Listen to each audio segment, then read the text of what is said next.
Welcome to my channel career news video. আজ 6 November 2025 দৈনিক যুগান্তরে আমরা একটি নিয়োগ বিজ্ঞপ্তি দেখতে পাচ্ছি। প্রাথমিক শিক্ষা অধিদপ্তরে একটি বিশাল নিয়োগ বিজ্ঞপ্তি দর্শক। এখানে পদের সংখ্যা রয়েছে 10,219টি।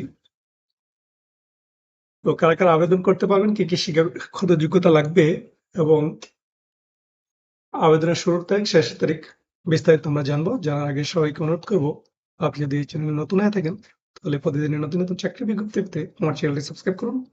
ভিডিওটি ভালো লাগলে লাইক দিন এবং বন্ধুদের সাথে শেয়ার করুন। ধন্যবাদ। প্রাথমিক শিক্ষা অধিদপ্তরাধীন সরকারি প্রাথমিক বিদ্যালয়ের রাজস্ব খাতভুক্ত সহকারী শিক্ষকের শূন্যপদে অস্থায়ীভাবে নিম্নমানিত বেতন স্কেলে নিয়োগের জন্য রংপুর, বরিশাল, সিলেট, রাজশাহী, খুলনা ও ময়মনসিংহ এই 6টি বিভাগে সকল জেলা উপজেলার প্রার্থীগণ আবেদন করতে পারবেন। পদের নাম সহকারী শিক্ষক, বেতন স্কেল 11,000 থেকে 24,590 টাকা। গ্রেড 13, পদের সংখ্যা 10,219টি। বয়সসীমা 21 থেকে 32 বছর।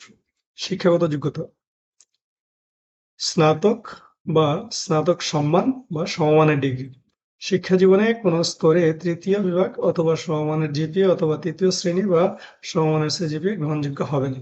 তো দর্শক, যারা স্নাতক পাস আছেন তাদের সবাইকে বলবো, উপরোক্ত বিভাগ বা জেলায় যারা আছেন সবাই এই বিজ্ঞপ্তিতে আবেদন করবেন, কারণ এটা একটা সম্মানীয় পেশা, সহকারী শিক্ষক এবং সরকারি জব। তো চলুন আমরা জেনে নিই শর্তাবলী। আগ্রহী প্রার্থীগণকে অনলাইনে আবেদন করতে হবে। আবেদন গ্রহণ শুরু হবে 8ই নভেম্বর 2025 আর আবেদনের শেষ তারিখ 21 নভেম্বর 2025। আবেদনের জন্য dpe.teletalk.com.bd ওয়েবসাইটে প্রবেশ করে অনলাইনে অ্যাপ্লিকেশন ফর্ম পূরণের নির্দেশনা পাওয়া যাবে। উক্ত নির্দেশনা অনুসরণপূর্বক অনলাইনে অ্যাপ্লিকেশন ফর্ম পূরণ করে সাবমিট করা হলে ওয়েবসাইট হতে প্রার্থীর ইউজার আইডি এবং আনপেড স্ট্যাটাস সম্পূর্ণ ড্রাফট অ্যাপ্লিকেশন এর কপি তৈরি হবে, যা প্রিন্ট করে আবেদনে প্রদত্ত তথ্য যাচাই করতে হবে। আবেদন ফি জমাদানের পূর্বে ড্রাফট অ্যাপ্লিকেশনের কপি একাধিকবার পড়ে প্রার্থী তার প্রদত্ত তথ্যের যথাযথতা সম্পর্কে নিশ্চিত হবেন। কোনো ভুল পরিলক্ষিত হলে তার বিপরীতে আবেদন ফি জমা দেওয়া যাবে না এবং এই বিজ্ঞপ্তির 2 নং শর্ত অনুসরণ করে নতুন করে অ্যাপ্লিকেশন ফর্ম সঠিক তথ্য দিয়ে পূরণপূর্বক নতুন ইউজার আইডি সংবলিত আনপেড স্ট্যাটাস সম্পূর্ণ ড্রাফট অ্যাপ্লিকেশনের কপি প্রিন্ট নিয়ে পুনরায় প্রদত্ত তথ্য যাচাই করতে হবে। নির্ভুলভাবে পূরণকৃত অ্যাপ্লিকেশন ফর্মের বিপরীতে প্রদত্ত ইউজার আইডি ব্যবহার করে পরবর্তী 72 ঘন্টার মধ্যে ড্রাফট অ্যাপ্লিকেশন কপিতে প্রদত্ত নির্দেশনা অনুসরণপূর্বক যে কোনো টেলিটক প্রিপেড মোবাইল নম্বর হতে SMS এর মাধ্যমে অফারেরযোগ্য 100 টাকা আবেদন ফি এবং টেলিটকের সার্ভিস চার্জ ও ভ্যাট 12 টাকা সহ একত্রে মোট 112 টাকা পরিশোধ করতে হবে।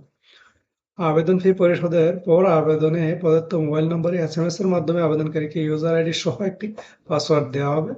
এরপর dpe.teletalk.com.bd ওয়েবসাইটের ডাউনলোড অ্যাপ্লিক্যান্টস কপি ট্যাবে ক্লিক করে মোবাইলে প্রাপ্ত ইউজার আইডি ও পাসওয়ার্ড সাবমিট করে পেড স্ট্যাটাস সম্পূর্ণ ফাইনাল অ্যাপ্লিকেশন কপি পাওয়া যাবে।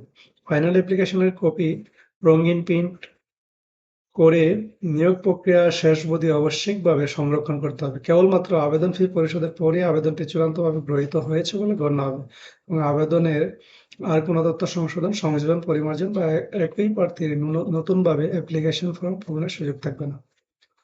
পরবর্তীতে লিখিত পরীক্ষা ব্যবস্থাটি চূড়ান্ত করার পর প্রত্যেক যোগ্য আবেদনকারীকে SMS এর মাধ্যমে প্রবেশপত্র ডাউনলোডের লিঙ্ক প্রদান করা হবে, যা ব্যবহার করে আবেদনকারী পরীক্ষার প্রবেশপত্র ডাউনলোড করতে পারবেন। ইউজার আইডি এবং পাসওয়ার্ড পুনরুদ্ধার প্রয়োজন হলে উক্ত লিঙ্কে প্রার্থীর ব্যক্তিগত তথ্য দিয়ে পুনরুদ্ধার করা যাবে। অনলাইন আবেদনপত্রে প্রার্থীর প্রদত্ত মোবাইল ফোন নম্বর পরীক্ষা সংক্রান্ত যাবতীয় যোগাযোগ সম্পন্ন করা হবে। বিদায় উক্ত নম্বরটি সার্বক্ষণিক সচল রাখা, SMS পড়া এবং প্রাপ্ত নির্দেশনা তাৎক্ষণিকভাবে অনুসরণ করা বাঞ্ছনীয়। সরকারি প্রাথমিক বিদ্যালয়ে শিক্ষক নিয়োগ বিধিমালা 2025 বর্ণিত প্রক্রিয়া অনুযায়ী নির্বাচিত প্রার্থীদেরকে নিজ উপজেলা থানায় নিয়োগ দেওয়া হবে। আর বিস্তারিত শর্তাবলী বিবরণ আপনারা দেখে নেবেন এবং কি কাগজপত্র লাগবে বিস্তারিত বিবরণ বিজ্ঞপ্তিতে দেওয়া আছে। আপনারা বিজ্ঞপ্তিটা ভালোভাবে দেখে অনলাইনে আবেদন করবেন। বিজ্ঞপ্তির লিঙ্কটি আমার ভিডিও ডিসক্রিপশনে পেয়ে যাবেন। ধন্যবাদ দর্শক, আজ এই ছিল শিক্ষা অধিদপ্তরের সহকারী শিক্ষক নিয়োগ বিজ্ঞপ্তি। ধন্যবাদ, সবাই ভালো থাকবেন, দেখা হবে পরবর্তী ভিডিওতে।